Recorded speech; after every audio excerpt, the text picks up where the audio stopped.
a bit later in the evening. Let me just go to the pellagra issue. Okay. So pellagra is a disease caused by the lack of vitamin niacin, better known as vitamin B3. Symptoms include inflamed skin, diarrhea, dementia, and sores in the mouth. So areas of the skin exposed to either sunlight or friction are typically affected first. Do not rub yourself or play with your, yes, we know what. If you're deficient, you could sustain problems related to this disease. So, yes, doesn't look pretty, does it? Does definitely not look pretty in that regard. So, you see severe deficiency. You do find it in third world countries, especially amongst populations that are very agriculturally based and usually are deficient in niacin due to basically not consuming a lot of animal products. That's the key take-home message there. Anyway, we will move on, following the same theme about skin and all that. Photoprotective effects of nicotinamide. Sun protection. Oh, there you go. Sun protection measures. I can't actually get this because you have to pay for it. Measures can reduce number of both pre-cancerous actinic keratosis and cutaneous squamous cell carcinomas within relatively short periods of time, even in high risk populations. Sunscreen, which tends to provide greater protection against shortwave UVB and against longwave UVA protection, can, however, provide only partial protection. We're talking about shit protection. Plenty of people every year that slip, slap, and slop their shit sun protection still get cancer in Australia and many other parts of the world because we know what causes it. You know, severe lipid peroxidation and really those nasty, nasty oils and their rancid, damaged fats that get incorporated into your skin, which take with a low dose vitamin E 4 to 6 years to remove. Anyway, let's move on. From the mutagenic and immune suppressive effects of sunlight. Yeah, whatever. In the large part, this reflects poor compliance with proper sunscreen application and reapplication. You know, this is just the normal shit that they talk about, as if our ancestors basically slip, slop, and slapped sun protection. I mean, for fuck's sake, you really need to be demented or basically be playing with yourself for far too long. Yes. Anyway, skin cancer is by far the most common malignancy in Caucasian populations. And additional strategies to reduce the morbidity and economic burden of this disease are now urgently needed. Nicotinamide, the amide form of vitamin B3, is an inexpensive agent which is used for a variety of dermatological applications with little or no toxicity, even at high doses, yet because it's a water-soluble vitamin. Nicotinamide has photoprotective effects against carcinogenesis and immune suppression in mice.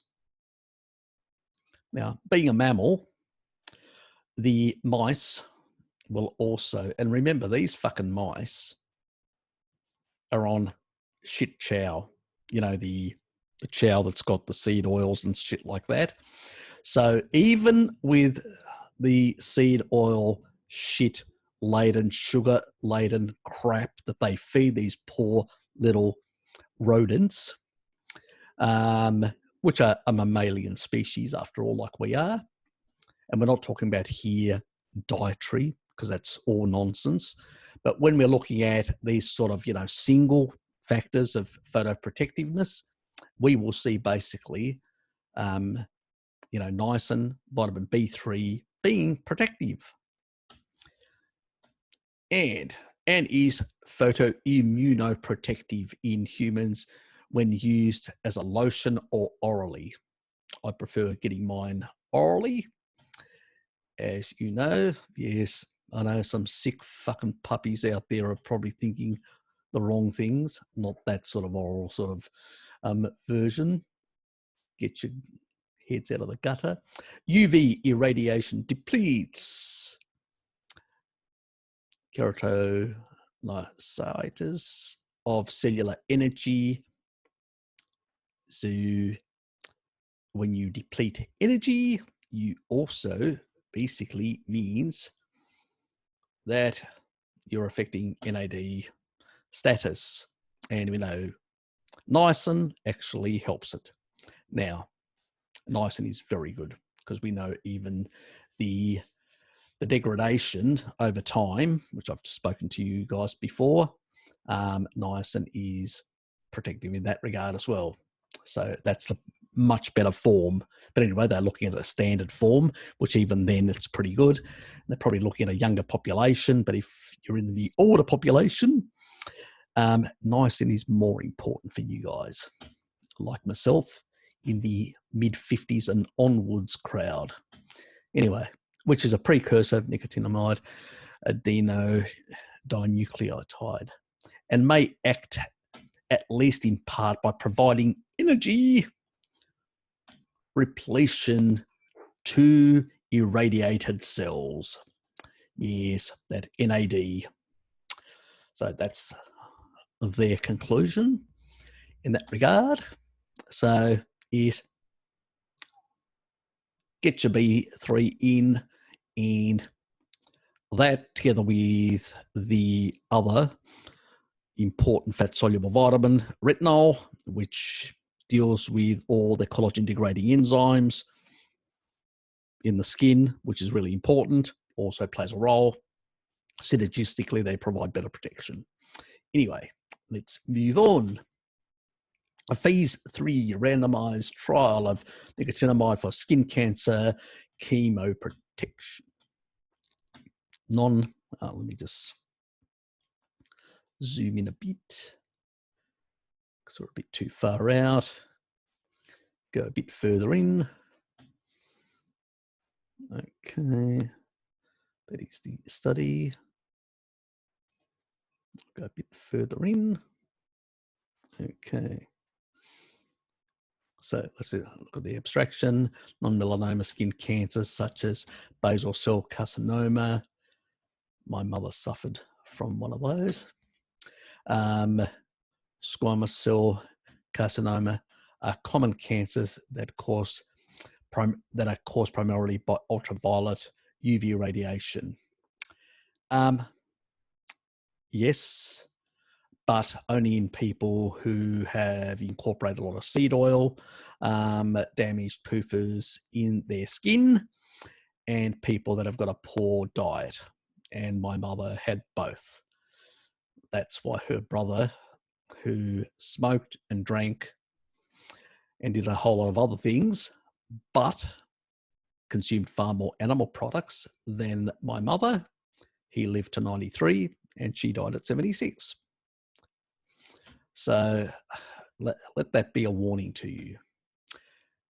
Okay, now vitamin B3 has been shown to have protective effects against damage caused by UV radiation and to reduce the rate of new pre-malignant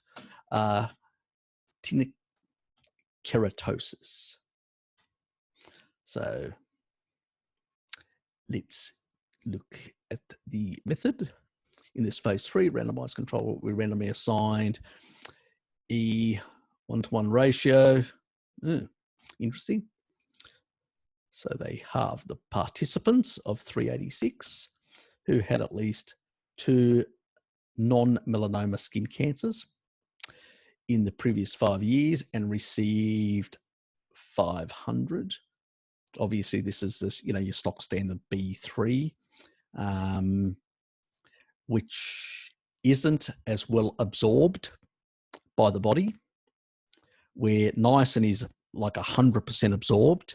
This can be varied range. So basically, when you're looking at 500 in niacin terms, you're looking at anywhere, depending on the biology of the person, because other people different, you're looking at about, half that, maybe even less in some people, probably 200 rather than 250, maybe even, slightly less than that. So there is some differences because of the absorption factor. Anyway, so just to give you an idea of between the nicotinic acid, which is not the pure form of niacin, which is nicotinic acid, that one, and I've explained that pathway before, and this reduced form. Anyway, twice daily. I don't go for the reduced form, twice daily or placebo for 12 months. Participants were evaluated by a dermatologist at 3-month intervals for 18 months. So every 3 months, up to 18 months, they looked at them. So quite a number of cases, they were checking them out. Primary endpoints was the number of new non-melanoma skin cancers, basal cell carcinomas plus squamous cell carcinomas, during the 12-month intervention period.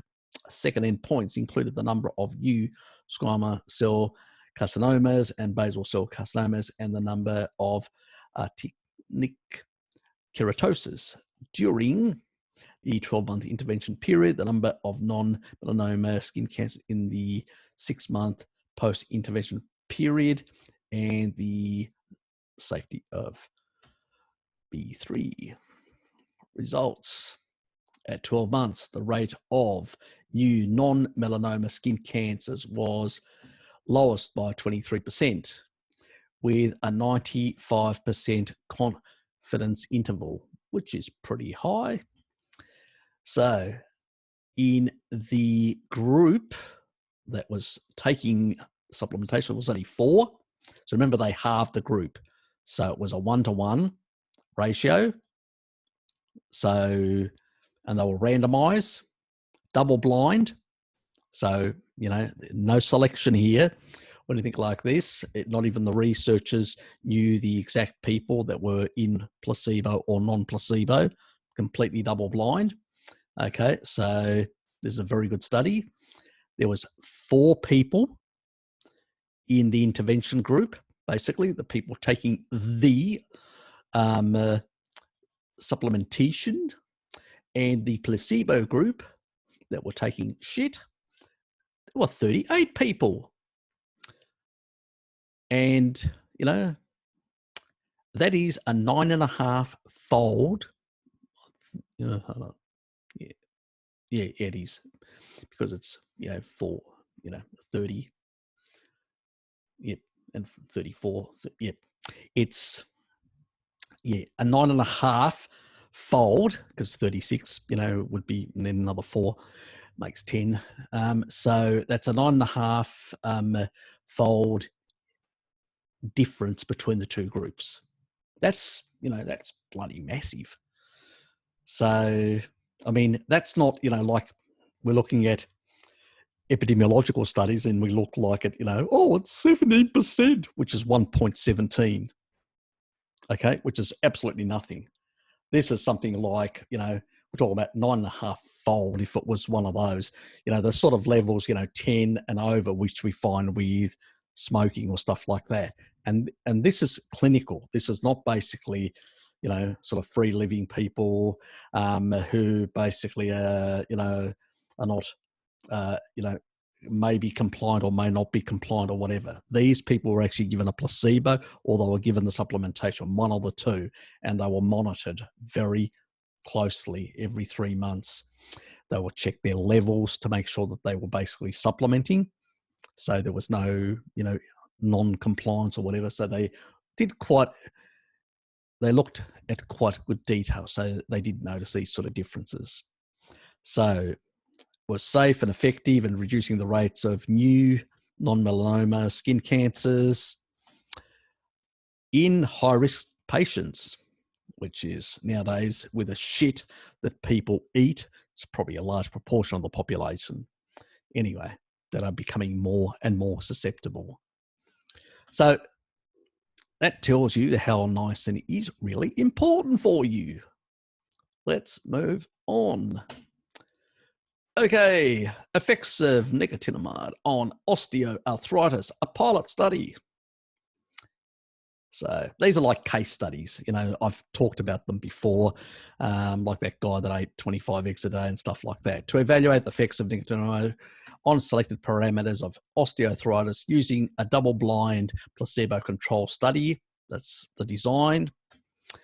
Okay, I don't have access to, you know, I'm not going to buy it. Sorry, guys. So I can't look at all the details of the actual study. I can only look at the abstraction of all, you know, the different points, the objectives of the study, the methods, the results, and the conclusions. And these are in general. So that's, you know, tough titties. Anyway, 72 patients with osteoarthritis were randomized for treatment with nicotinamide or identical placebo for 12 weeks. So we're talking about pretty much 3 months.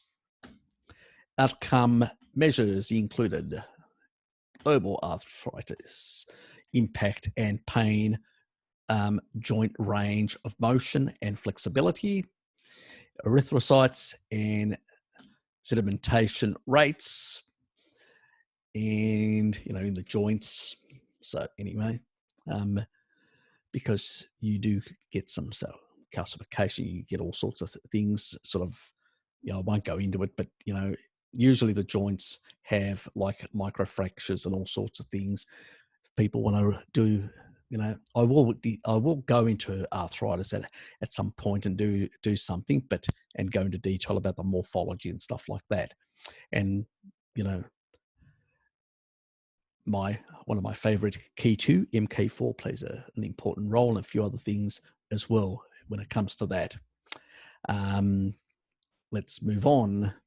Complete blood count, liver function test, blah, blah, cholesterol, uric acid, and fasting blood sugars. You know, the general standard sort of things that they cover. Global arthritis impact improved by 29% with 95% confidence interval, which basically is a good level of confidence in the result. Subjects on and worsened by 10% in the placebo. So 29% of the people taking the supplement got better.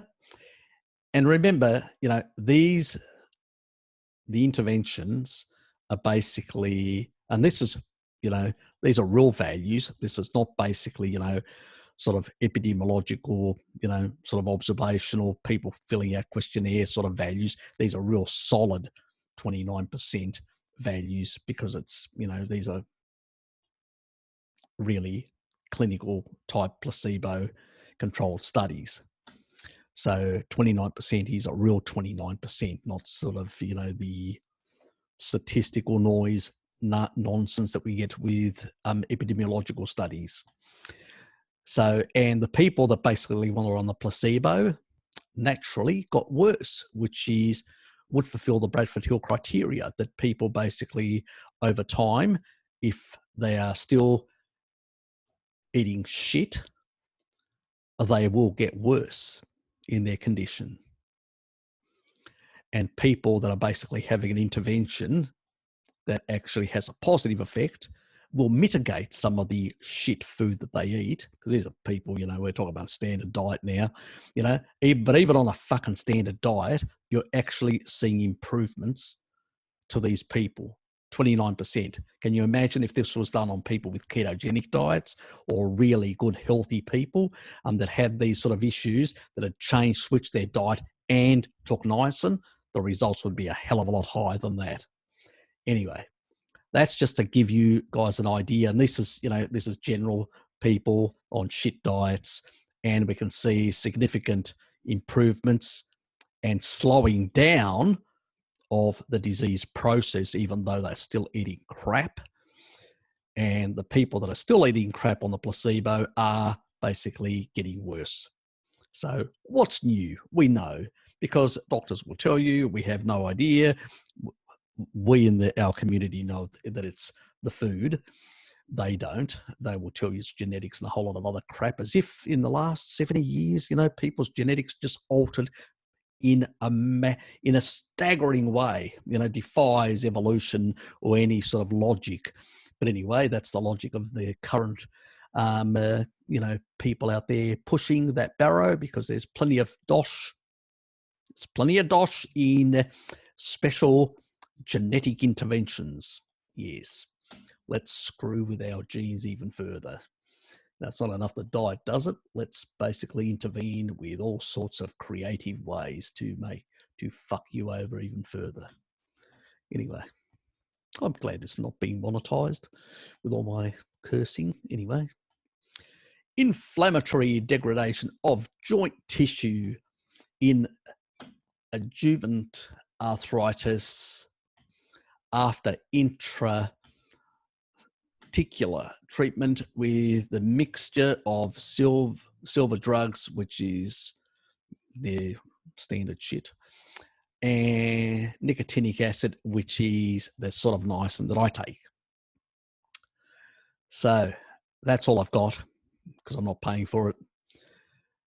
Combination of this drug intervention with nicotinic acid reduced symptoms of local general inflammation in rats with arthritis.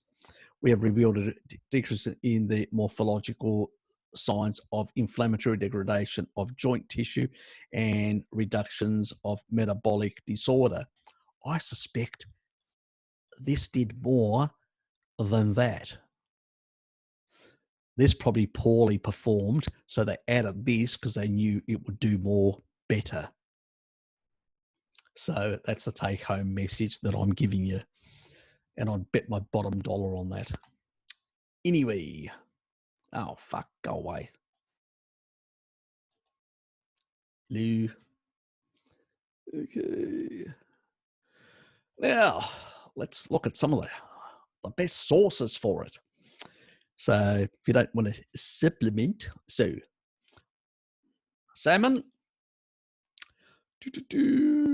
So that is basically 100 grams, my dearies. And that will give you 114%. That's 3.5 ounces for my American friends. And that's 22.8. So you can have a 22.8. Oh, fuck. Times, let's say you have a 300 grams. So that is, what is it? 9, 10, 10.5 ounces. So 10.5 ounces or 300 grams, you will get 68.4 milligrams. Not bad, actually. So if you want to have 3 steaks of that sort, in a day, you'd get up to 200. I'm taking 250. So you can get really, really good levels with animal foods, as you can see. So anyway, let's move to the next one. Fuck off, you. Oh, God, I hate this. Yep, go away. Okay, next one. Chicken. 100 grams. And that will give you 69. So very easily, 150 grams, probably even less than that. If you look at it, what have we got? So got about 69 times 100. which is 145 grams for 100%. And I can tell you, if I'm eating chicken, I'm not going to be eating 150 grams. I'll be eating 300 anyway. Divided by 28.3. That is basically just slightly over 5 ounces. Easy. Most people consume a hell of a lot more than that, probably about 10 ounces on our carny diet. So they will get plenty. They will basically get, 200%. So let's move on.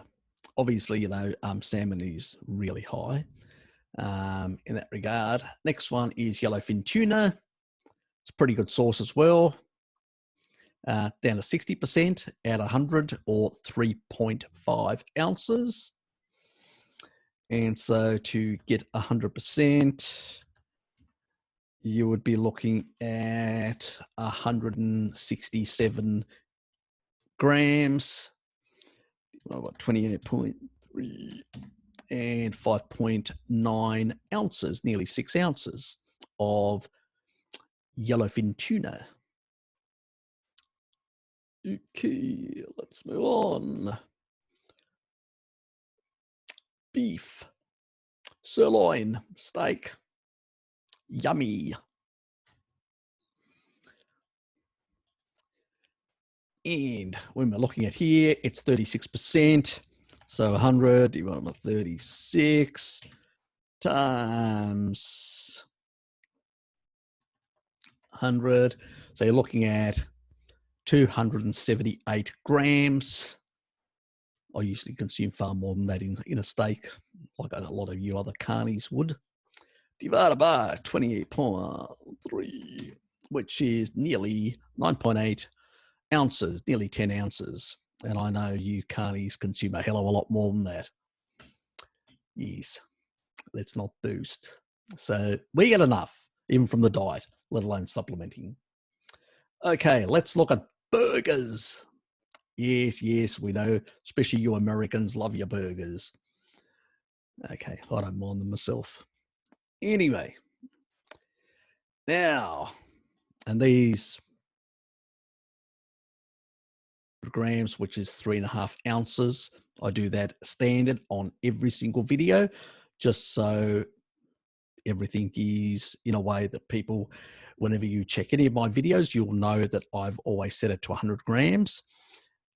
So that, which is 3.5 ounces. So that is what all my measurements that I actually show on these are. So that's 30, a bit lower, And divided by 30 times 100 is 333.333 grams, or 28 point, or 11.76 ounces, or 12 ounces, let's say. Okay, so very easy, and most, most burgers are around about 6 ounces, so, which is about 170, we're talking about a good sized burger. Usually is around about 6 ounces or 170. That's a large burger. Some of the smaller burgers are about, just a bit over 100, the smaller burgers that you'll get in most sort of fast food places and stuff like that. But in a proper restaurant, they're usually at this size, about 6 ounces, 5 to 6 ounces, very easy. So, with 2 burgers, you're done. You've got your 100% for the day. So that's a sort of, now, if you are supplementing, like I am, due to vanity or due to whatever, cardiovascular or whatever other reasons you've got some,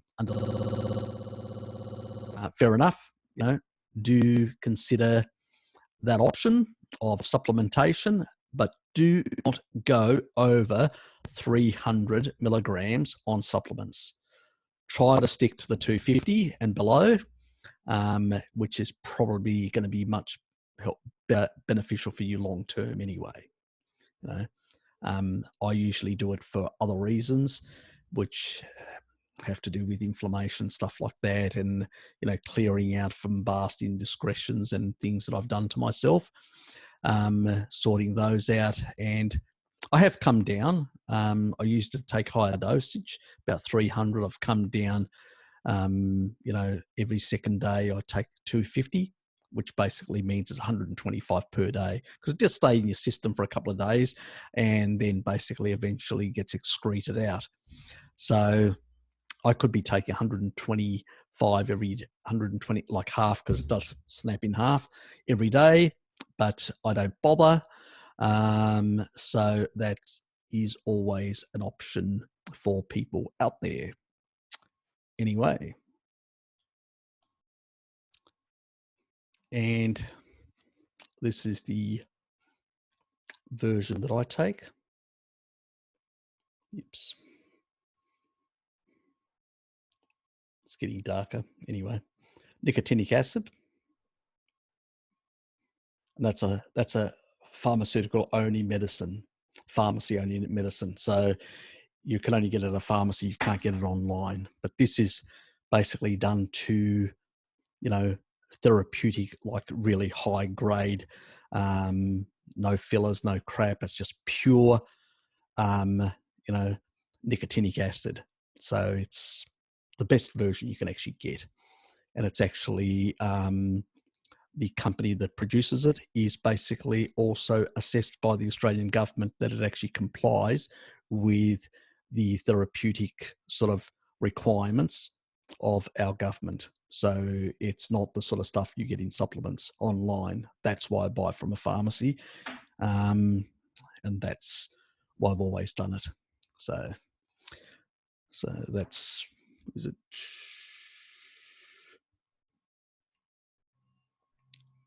So there's the